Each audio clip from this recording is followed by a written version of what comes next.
It's Dave Johan once again for Punch Out Boxing. Pleased to be joined by another friend of the show, Johnny Clark, fresh off holiday. Looking Yeah, well, you're back. yeah, feeling good. You've got a massive show, should we just say as well, on September the 7th, isn't it?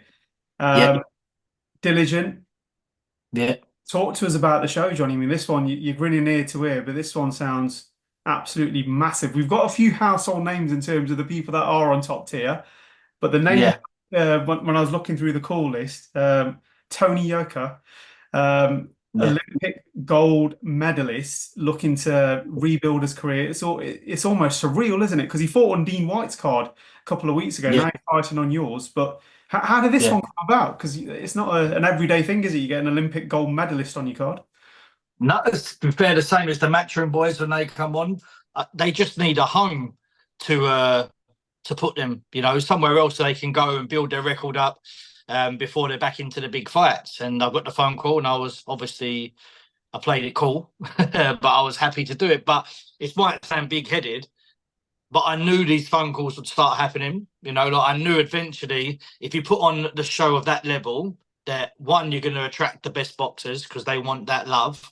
And two, you're going to attract little chances that other small hall shows might not get. And, like Tony Yoka, Olympic gold medalist, I get to announce it while the Olympics are on, stuff like that. I knew was coming, but I'm very proud and happy that it has happened as well. Because, like we said, he's building now, then he's going to go on to a big promotion and a big fight. So now's the hard part is matching him. We've had a couple of opponents knocked back by the board with winning records that are English as well. So it's going to be tough, but that's the hustle of the small hall, and I love it. So let's get cracking. Yeah, I mean, just focusing on Tony at the minute as well. It's quite interesting as well because he fought on the same night in Tolworth as the same night that Derek Chisora beat Joe Joyce, and it was we were having a bit of a debate, about Olympians, two people fighting for their career that night as well, in Joe Joyce and Tony Yoka. They're both at the was it the Beijing Games at the time, bronze and gold. And No, was it Beijing or was it Brazil? I Um, can't. It was one of the. It might have been Brazil. Yeah, you're right. It might have been Brazil, but literally a Yeah. gold medalist and a bronze medalist fighting in for their careers, and it's strange how these parallels they all come together, don't they? I mean, what's Tony been saying to you? Have you spoke to him and No, so he's gone back to France from that fight, and now all the promos and that will be coming out of him. So we're hooking up with him to film a promo in France, I believe. But for me, I think the two names you just mentioned are perfect fights for him, and I would love to see the rematch between him and Joe Joyce. But listen, maybe that's what they're building to. They haven't told me exactly what's going on. I've only spoke to his team around him. But like I said, it's a blessing, isn't it? And to be part of the story. When we first started that, we said we want to build boxers up and then push them up to the big boys, be the Academy of Boxing, and then they use our footage with our logo and it get us seen more. Like that was the original plans, and that could be done now. But having someone from the Olympics that was one goal to be on the show, yeah, it's kind of pinched me moment. But something we're proud of, but something also that we knew would happen. yeah, I mean it's definitely going in the right direction, Johnny, to be fair. And I take it, is this one going to be televised as well in terms of the Sky Channel? Is that still the case? No, so it's either going to be streamed on YouTube, but we are in talks with someone at the moment. So, yeah, I'm not going to say too much, but it could be on TV or it could be on YouTube. But like the last show was on the Stomping Ground, which done really good numbers, to be fair. So yeah, we're just trying to get ourselves out there a little bit more. But yeah, it could be good news, or it could be on the still a good YouTube channel. So we'll see about that. I mean, to be fair as well, I know Charlie quite well, so it's not a bad platform. To be fair, getting good old Charlie Parsons out as well.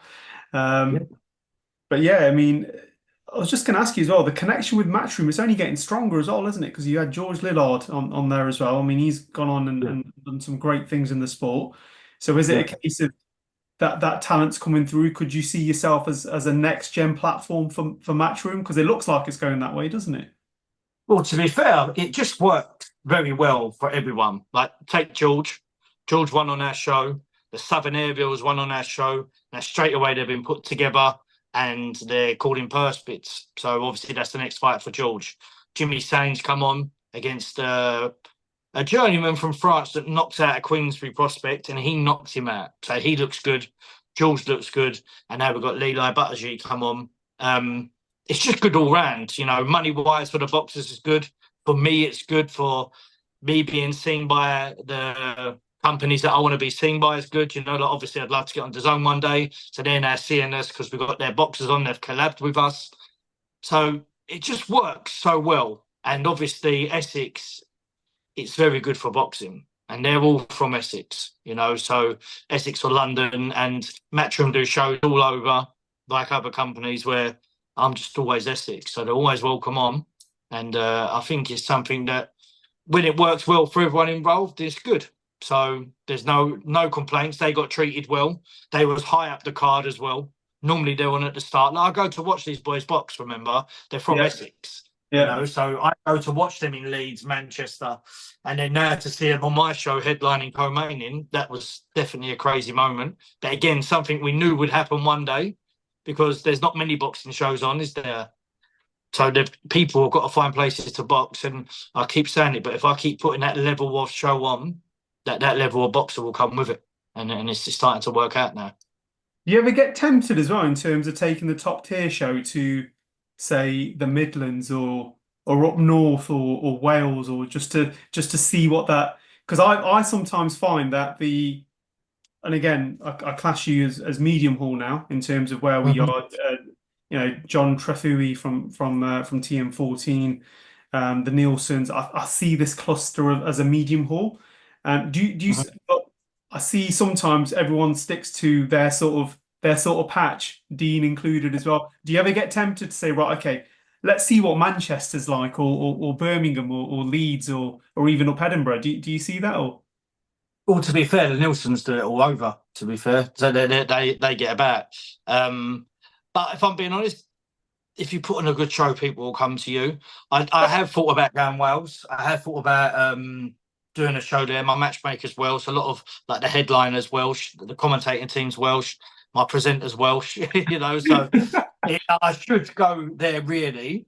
But when I set the show up, so my first ever show, I set the venue up like it's never been set up before for boxing. Now, you've had Queensbury, you've had MTK, you've had everyone in there doing shows. Now I'm the only promoter allowed in Brentwood Centre for professional boxing. So when we first set up, it was like table set up. How can I set this up and it be perfect? The first three, it was fine. But now the setup in there is unbelievable. The walkout, the measurements. So I was there with a measuring, you know, the wheel. So I'm measuring where the ring's going to go, where above the ring set up, the lights are going to go. Like, I was in there near enough every day for about 2 weeks thinking, oh, did I measure that right? Going back there and measuring it. So I've set that all up all by myself, thinking, what's the best outcome? Is this a mistake? But that being there, how they got a good view? The cameraman's there. Can I move the tables along? The first show, people were tripping over the barriers a little bit. So I had to pull the barriers away from the seating area. You know, all these little things. So I kind of made it my home and made it the best show possible by staying there, correcting the wrongs. You know, even like with Aisha at Total Sounds, we've got a backdrop of the LED screens, but then when you look through, you can see some bricks. And they said it keeps annoying me. So now they put up a black screen behind the backdrop, so there's none. It's just these little tweaks to make it your home and to make it an absolute perfect venue. So that puts me off leaving, if I'm being honest, just where we've made it at home. No one else can go in now. I'm getting people from Leeds, from Manchester, from Hull, from Bolton, from Wales, obviously. They're all coming to the show and bringing coach loads of fans. And it's an away day for them. And as long as they're in a 50-50 fight, it's all right. But obviously, if I get a few big ticket sellers from Wales come on and they want to do a show in Wales with me, then obviously that's something I would look at. But at the moment, I'm just so happy and comfortable in my home that people are coming here. So I'm going to stick to it. But I know, like the GBMs, they've gone all over. And when they done that London show, that was probably the final piece of the puzzle for DAZN to say, yeah, you've done shows all over, you're building your brand. And that's why they got where they was. And because of the press conferences, that he ticks loads of boxes. You know what I mean? And I'm so glad that he got that deal as well, because if I'm honest, before the last show, I was getting a bit disheartened with it all. You know, the amount of money I put in myself personally to the shows, the amount of losses I've taken and investments, and with all the sponsors that we've been grafting at, it showed that there is light at the end of the tunnel. You know, like the medium, small hall shows, you will get somewhere, you know. You just got to keep grinding. And that gave me so much confidence to stay in. And then obviously I've got the phone call with Eddie putting the Matchroom Boys on, and that gave me the pat on the back that I needed to say, like, keep going, you know. And then, like we said, we go on holiday a lot, don't I? And that gives me the motivation to come back and smash it. When I'm on holiday, I'm always working. You asked, like, I had Ben Crocker got injured, so I had to spend £125 on data to replace him. You know, I've done it. I was on the beach, the kids nearly drowned, but everyone's happy.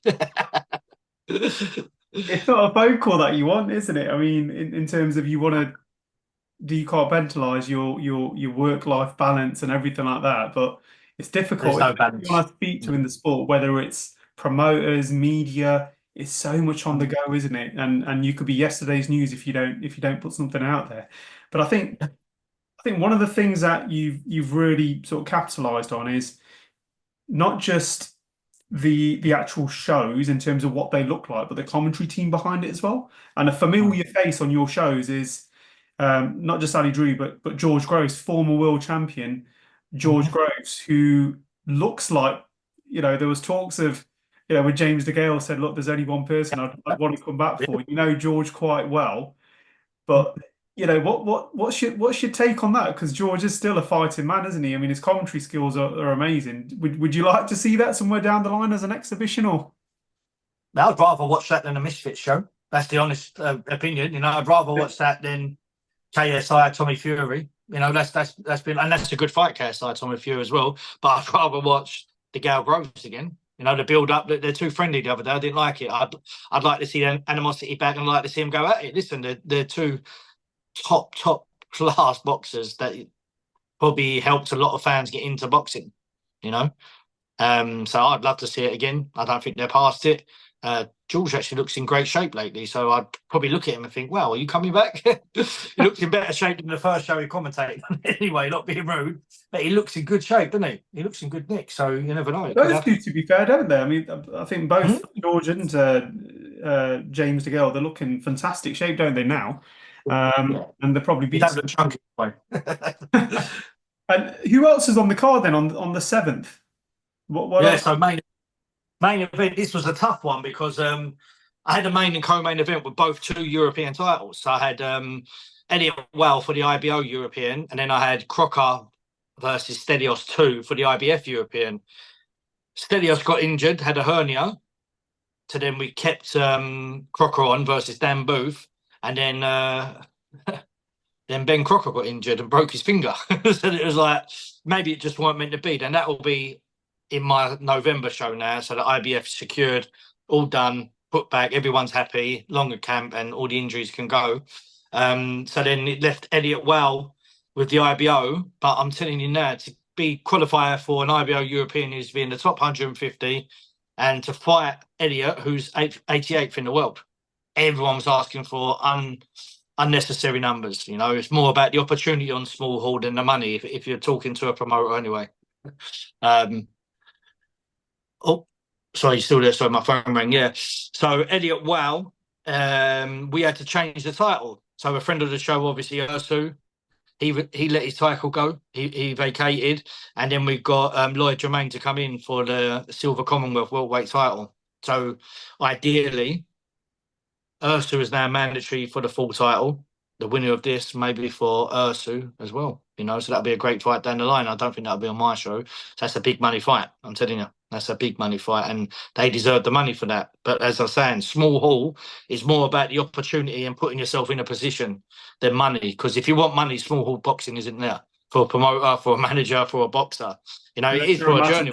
Seller, right? Unless you're a massive ticket seller, I suppose.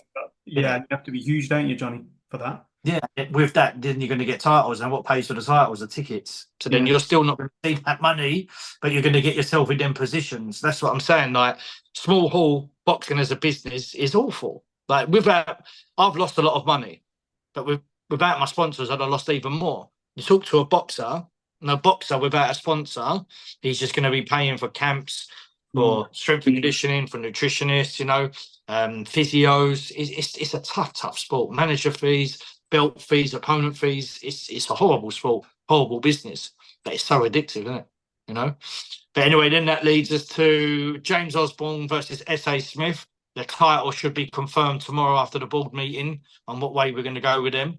That's a great fight. Obviously, Smith coming off a loss to Jules Liddard, but what a fight it was. Dropped in 10 seconds and then carried on through the whole 6 rounds. And Aussie, obviously, James Osborne, the show favourite, obviously always on, putting on a great performance. Everyone's always putting out on him because, like Smith, they don't want journeymen. They just want real fights. And this is my argument when trying to qualify Smith for a belt is, well, he only wants to fight live opponents. He could go now between today and the board meeting, fight 3 journeymen just to get his record up, but they're not real fights. Like, it'd just be pointless. He just wants to go in there, fight someone who wants to fight him, get himself up the rankings and make a legacy. He's a grafter. He's actually a farmer. It's actually getting a struggle to get him down for media day and for his promo because he's working so hard.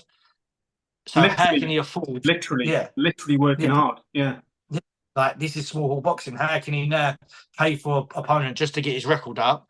He's just saying, I just want a real fight and I deserve it. I've had 5 fights, 4 of them winning records, And I'm like, 100%. The one without a winning record, he knocks out. So he said, I don't want to go and do that. Like paying for that, it's going to cost him $3,000 just to get him in a position where he can beat him by just fighting live opponents. So, yeah, for me, I think if you fight a live opponent, in my heart and head, that's 3 fights in one, because like you should look at that as he's a real boxer. He's not coming for a padded record. Like, you look at people 10-1 or 10-0, sorry, they fight for the southern area, lose and they retire. Whereas what's that about? Look at the Kevin Revels, the S.A. Smiths. They just want to fight people where they ain't got to pay for them. Where they earn a bit of money when they fight, and they have a better fight and they can sell the tickets next fight because they're also fighting a live opponent. It gets hard, doesn't it, selling tickets when everyone knows you're fighting a journeyman who someone from his gym probably fought the following week or the week previous. Yeah, then when you look at someone like, for example, Ash Lane, who went on to, he had, a Cinderella Man sort of story, didn't he, in terms of, it just goes to show sometimes you have to look beyond the record. In terms of, like, when you look at some of these wars and stuff that people have been in, it's half the record, isn't it, Johnny, in terms of what they can bring to the table. Yeah, and like we were saying, people are working hard in life. And take Jordan Perkis, who Ashley Lane beat up on my show. He's horrible for that, and he always says sorry about it, but we get on well now. And I support Ash. But for me, Jordan, like, he was only a boxer. He didn't go to work. He got sponsors. He was absolutely flying. Then he got beat, and now he's gone. He's disappeared. He's gone. I'm trying to reach out to him, to be fair. Has he officially retired? Has he officially retired? I believe so, yeah. But I've been trying to reach out to him because I think if he's struggling, then why don't he be a journeyman? Because someone at his weight, I'm telling you now, because Zach Fee, trying to find Zach Fee opponents has been quite hard. Now we've done all the UK ones. He's going to have to go abroad.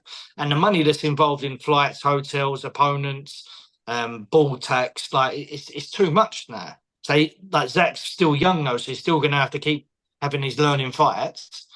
So someone like Jordan could come in the sport and pick up $1,500, $2,000 a week, because he's got the skills to fight every week and he stays fit, he keeps doing it, and that'll be more money than he earns a month in work. But I haven't been able to get hold of him, to be fair. I've texted him and I've given him a few messages on Instagram, but he might be now doing his own thing. But that time that he took that loss, things might not have been in place for him, like Ash Lane's had in his life, like he might have been arguing with his missus, or his funds were really low because he was only boxing. He didn't have the sponsorship covering everything in life. And that might be why he lost, whereas Ash Lane, he just kept going, and he brought it back, and look where he's ended up. That ain't the end of the story for Ash, is it? Now he's lost. He's used to that. He'll come back. So, yeah, I mean, it wasn't a bad loss to Kane. No. In terms of, because that, it's going to sound bad, but that's how the bookies had it and so on and so forth. But he was fighting someone who potentially could go on to be a world champ. down the line as well. And there's no shame in that. I did bet on him to win though. I know I'm crazy, but I bet on him to win. I lost the £20. I was going to say as well, after November, have you got anything lined up for, as in a Christmas showdown? Have you got anything lined up for the end of the So I'm going you to probably have, do no? early September, late November. Yeah. And what it is, I'll be 100% honest with you. I self-fund a lot of the show.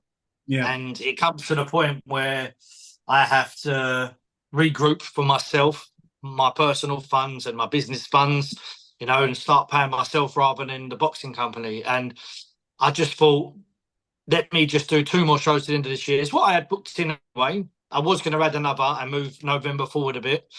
But I thought, no, let's just keep to what we planned.